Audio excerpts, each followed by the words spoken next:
صرف 1 منٹ. لگتا نہیں آپ کو کہ جب تک بچے بچے ہوتے ہیں بہت ہی اچھے ہوتے ہیں، بہت ہی اچھے لگتے ہیں. ان کی ایک ایک بات ہمیں اچھی لگتی ہے، ان کی ایک ایک شوخی ہمیں اچھی لگتی ہے. ہم اسے سنتے ہیں، مسکراتے ہیں، دہراتے ہیں اور بچوں کو انکریج کرتے ہیں کہ وہ ایسی ہی پیاری پیاری باتیں کیا کریں. لیکن بچوں میں ایک خرابی ہوتی ہے اور وہ یہ کہ ایک دن وہ بڑے ہو جاتے ہیں. پہلی بات تو یہ کہ جب بچے بڑے ہوتے ہیں تو ان کی شوخیاں جب بدتمیزی میں بدلتی ہیں اور ہمیں لگتا ہے کہ وہ بات بھی نہیں سن رہے ہیں اور ہمیں لگتا ہے کہ وہ چھوٹے بڑوں کا احترام ختم ہوتا جا رہا ہے ان میں. کبھی آپ نے اس کے سبب جاننے کی کوشش کی؟ اس کا سبب یہ ہے کہ بچہ جب پیدا ہوتا ہے تو فطرت کے بہت قریب ہوتا ہے. اس نے دنیا کے جو مکاریاں ہیں، یاریاں ہیں، جو چیزیں دو شخصیتیں وہ دیکھی نہیں ہوتی ہیں. اور بچہ پھر اپنے ماحول سے اثر قبول کرتا ہے. بچہ خراب پیدا نہیں ہوتا ہے بلکہ بچہ ماحول کی خرابی سے اثر قبول کرتا ہے. ہم میں سے اکثر لوگوں کا خیال یہ ہے کہ بچے اس لیے خراب ہوتے ہیں کہ وہ محلے میں غلط دوستوں کا ساتھ مل جاتا ہے. بچے اس لیے خراب ہوتے ہیں کہ اسکول کی وین میں جو بچے ملے ہیں وہ بڑے بدتمیز ہیں، ڈرائیور بہت ہی بیہودہ ہے، کلاس کی جو ساتھ میں اس کا لڑکا بیٹھتا ہے وہ بہت ہی بدتمیز ہے. ہر قسم کے ہمارے پاس جواز موجود ہیں. ہم ہمیشہ دوسروں کو الزام دیتے ہیں جبکہ حقیقت یہ ہے کہ بچہ زیادہ تر خرابیاں اپنے گھر سے سیکھتا ہے. بات کا تو اثر وہ بعد میں قبول کرتا ہے. اور اگر وہ گھر میں خرابیاں اگر نہیں بھی ہیں تو کم سے کم گھر والوں کی یہ ذمہ داری ضرور بنتی ہے کہ انہوں نے بچے کا امیونٹی سسٹم ایسا کیوں نہیں بنایا تھا کہ وہ خرابی سے دیکھ کے خود بخود محفوظ رہتا. بات یہ ہے کہ جب بچہ آہستہ آہستہ بڑا ہوتا ہے اور جو ماحول کو دیکھنا شروع کرتا ہے تو جو ماں باپ اس کے آئیڈیل تھے اور جو بھائی بہن اس کے ہیرو تھے ان کو اس کی شخصیت کے 2 پہلو نظر آنے لگتے ہیں. جب اس کو گھر میں ماں باپ کی لڑائی کی آواز آتی ہے تو اندر سے الجھن کا شکار ہوتا ہے. پھر جب وہ خاندان کی سیاست کے سامنے ڈسکس کی جاتی ہے وہ سن رہا ہوتا ہے لیکن وہ عجیب سا تاثر لیتا ہے کہ کیا دنیا ایسی کا نام ہے، کیا واقعی میری پھپھو ایسی ہیں جیسا کہ بتایا جا رہا ہے. یہ سب چیزیں دیکھتے دیکھتے بچہ رفتہ رفتہ اپنے ماحول سے بیزار ہونا شروع ہوتا ہے. ماں ہر وقت خود تو موبائل لیے بیٹھی ہے، وہ یہ کیوں توقع کرتی ہے کہ بچہ جو موبائل ہاتھ میں نہیں لے گا؟ بچہ اپنے ماحول سے دیکھتا ہے، اپنے ماحول سے سیکھتا ہے. جب وہ دیکھتا ہے کہ باپ گھر میں آتا ہے تو دفتر کی شکایتیں لے کر، ماں گھر میں آتی ہے تو سسرال کی شکایتیں لے کر، تو بچہ اسی کو وہ سمجھتا ہے. تو بچوں کے خراب ہونے میں جو سب سے بڑا ہاتھ گھر والوں کا ہے. وہ یہ احساس نہیں کرتے ہیں کہ ہمارے گھر میں ایک نیا مہمان آیا ہے جس کو ہماری تربیت کی ضرورت ہے. اور اسی لیے پھر وہ بچے کی شوخیاں ان کو بری لگنے لگتی ہیں جب وہ اس کے اندر شعور آتا ہے. بچے میں خرابیاں اس کے شعور سے آتی ہیں. آج بڑی لمبی بحث جائے گی، میں مختصر آپ سے صرف 10 باتیں کروں گا جس کی وجہ سے جو بچوں میں جو سب سے خطرناک جو اسٹیج آتی ہے وہ ان کی ٹین ایج کہلاتی ہے. یعنی جب وہ نہ بچوں میں بچے کہلاتے ہیں نہ جب وہ بڑوں میں بڑا کہلاتے ہیں. بچے بھی ہٹا دیتے ہیں، بڑے بھی اپنے پاس گھسے دیتے ہیں، ان کی آواز بھاری ہونی شروع ہوتی ہے. ان کے مسائل، لڑکیاں ہیں تو الگ اور لڑکے ہوں تو الگ، ان کے کنفیوژن کے شکار ہوتے ہیں جس سے ان کے اندر اور پرابلم آتا ہے. یہ ایج بڑی خطرناک ہے لیکن میں اس کے صرف ایک پہلو پہ آؤں گا اور وہ یہ کہ بچوں کی اس دور میں اخلاقی تربیت کیسے کی جائے.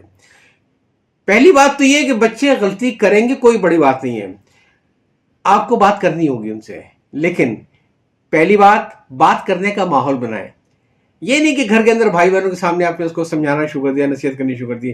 بچے پہ نصیحت کیا اثر کرے گی؟ کیا آپ پہ کبھی نصیحت اثر کرتی تھی اپنے ماں باپ کی جب فیملی کے سامنے آپ کے اوپر نصیحت کی آتی تھی؟ اگر آپ کو اس وقت وہ باتیں اچھی لگتی تھیں تو آج آپ کا بچہ کیسے وہ باتیں قبول کرے گا؟ تو میں یہ رائے دوں گا کہ اگر بچہ کسی پرابلم کا شکار بھی ہے تو بہتر یہ ہے کہ اس کو پہلے گھر کے ماحول سے لے جائیں، آئس کریم کھلانے لے جائیں، لانگ ڈرائیو پہ لے جائیں، گپ شپ ماریں، اسکول کی باتیں، یہاں کی باتیں، وہاں کی باتیں، اور کہیں بیٹا تم اتنے اچھے ہو لیکن آج کل تھوڑی سی میں دیکھ رہا ہوں کہ کوئی ٹینشن لے رہے ہو، شاید تم مجھے اپنا ابو نہیں سمجھتے ہو اور مجھے باتیں شیئر نہیں کرتے ہو. تمہاری مرضی ہے، تمہاری میں رسپیکٹ کرتا ہوں، لیکن اگر تم مجھ سے ہیلپ لوگے تو یقیناً میں تمہیں مایوس نہیں کروں گا. تو ایک ماحول سا کریٹ کریں کہ بچے کو یہ معلوم ہو جائے کہ میری کلاس نہیں لی آ رہی ہے لیکن میرے گھر والے میری ہیلپ کرنا چاہتے ہیں. دوسری بات یہ کہ جب گفتگو کا آغاز ہو تو تھوڑا صبر کریں. یہ نہیں کہ جہاں اس نے بچے نے بات کرنی شروع کی آپ نے بیچ میں بار بار اس کو ٹوکنا شروع کر دیا، تمہاری یہ غلطی تھی، تم نے یہ نہیں سوچا تھا، تمہیں یہ دیکھنا نہیں تھا، تم نے یہ خیال نہیں کیا، وغیرہ وغیرہ. نہیں، صبر سے سنے تو صحیح. اور اسی سے متعلق جو تیسری اہم بات ہے وہ ہے توجہ سے سننا. ہمارا سب سے بڑا مسئلہ کیا ہے؟ We always listen to respond, we never listen to understand. جب آپ ٹین ایج بچوں سے باتیں کر رہے ہیں تو ان کو سمجھانے کے لیے ان کی باتیں سنیں، بلکہ ان کے مسائل کو سمجھنے کے لیے توجہ کے ساتھ اپنے آپ کو ان کی جگہ رکھتے ہوئے تو توجہ سے سننا جو ہے وہ بڑا ضروری ہے۔ چوتھی اہم بات یہ ہے کہ یہ بڑے حساس معاملات ہیں اور اس کے اندر ذرا کھلے سوالات پوچھا کریں۔ ایسا نہیں کہ جواب ہاں یا نہ میں آتا ہو، بلکہ کسی طریقے سے اسٹوری ٹیلنگ انداز میں آپ یہ کوشش کریں کہ بچہ اس کے سے کھل کے باتیں کرے۔ ٹھیک ہے، کیا تمہیں اسکول جانا اچھا نہیں لگتا؟ ہاں ہے نا، یہ کوئی جواب نہیں ہے، یا ہاں کہہ گیا یا نہ کہے گا۔ لیکن آپ یہ پوچھ سکتے ہیں کہ یار یہ بتاؤ مجھے، تمہیں اسکول میں کچھ ایسے مسئلے تو نہیں پیش آ رہے، کوئی تمہیں تنگ تو نہیں کر رہا ہے جس کو ہم مل جل کے اس مسئلے کو حل کریں؟ اگر کوئی پرابلم ہے تو پرابلم مجھ سے شیئر کرو۔ بچے کے احساسات کی تصدیق کریں۔ اگر بچے کی بعض باتیں، بعض شکایتیں بجا ہو سکتی ہیں، کھلے ذہن سے سنیں، اور جہاں وہ صحیح کہہ رہا ہے آپ اسے کہیں کہ ہاں یہ بات تمہاری سمجھ آتی ہے اور اس مسئلے کا بھی حل نکالتے ہیں، یہ حل تمہاری ذمہ داری نہیں، حل نکالنا میری ذمہ داری، میں انشاءاللہ حل نکال لوں گا۔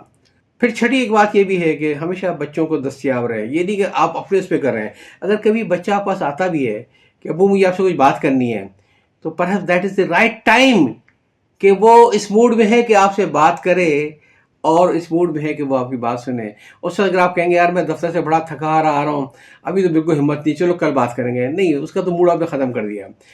تو وہی وہ بہترین وقت ہے اس سے بات کرنے کا، وہ کچھ بات کرنے کے لیے تیار ہے آپ سے۔ تو وہی جو میں نے شروع میں کہا نا کہ ماحول بنایا کہ ٹھیک ہے بڑا نکلتے ہیں، ذرا ایسا کرتے ہیں کھانا کھا کے واک پہ نکلتے ہیں اور راستے میں گپ شپ مارتے ہیں، صرف میں ہوں گا اور تم ہوں گے اور کوئی نہیں ہوگا۔ ساتھ ہی اہم بات یہ کہ بچے کی رازداری کا احترام، دیکھیں بچوں کی بھی رسپیکٹ ہوتی ہے، یہ چیز ذہن میں رکھیں۔ یہ رسپیکٹ کا ٹھیکہ سے بڑوں نہیں لے رکھا ہے، آپ کو بچوں کی بھی خودداری کا احترام کرنا ہوگا۔ اگر آپ بچوں کا احترام نہیں کریں گے تو بچے آپ کا احترام کیسے کریں گے؟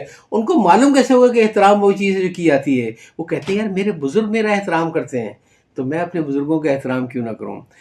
لہٰذا اس میں بڑی بات یہ ہے کہ اگر وہ بچہ آپ سے کوئی اپنی بات غلطی سے شیئر کر لے جس میں اس کی بشری کمزوری ہو، مثلاً یہ فرض کے اعتراف کر لے آپ سے کہ جی مجھ سے غلطی یہ ہوئی تھی کہ میں نے اپنے ایک ساتھی کا پین چوری کر لیا تھا اور میری چوری پکڑی گئی تھی اور میری کلاس میں بڑی بے عزتی ہوئی تھی، اب میرا کلاس میں دل نہیں لگتا ہے۔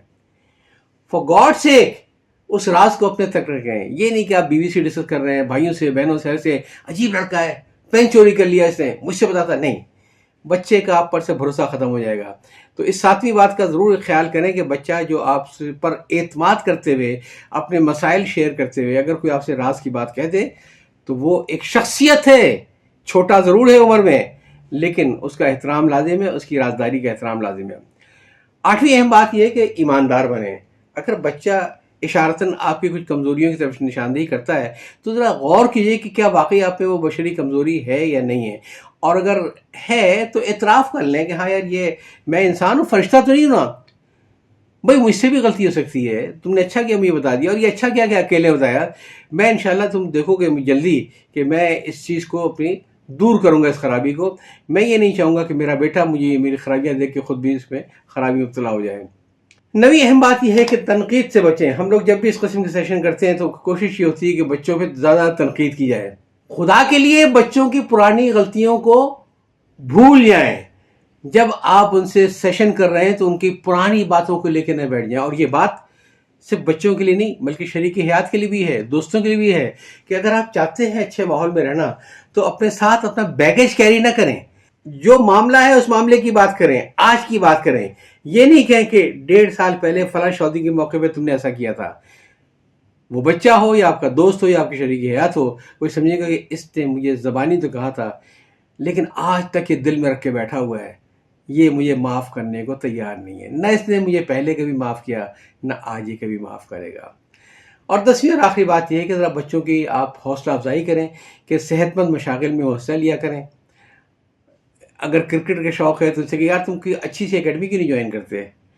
بچہ اس پر آپ کو انویسٹمنٹ کرنی ہے، اس پر آپ کو سرمایہ کاری کرنی ہے، لہٰذا اس کو جم جانے کی حوصلہ افزائی کریں، اس کو کرکٹ کھیلنے کی حوصلہ افزائی کریں، اور ایسی چیزیں کہ جہاں پہ وہ کچھ اچیو کر سکے۔ تھوڑا خرچہ ہوگا لیکن بچے کے اندر اعتماد آئے گا۔ تو یہ وہ 10 باتیں ہیں جن کا آپ خیال کریں ٹین ایج بچوں سے بات چیت کرنے کے لیے، جو فطرت سے دور ہونے کے بعد، دنیا کی ریاکاریاں دیکھنے کے بعد اب دنیا کے رنگ میں رنگے جا رہے ہیں۔ یاد چاہتا ہوں۔ اللہ حافظ۔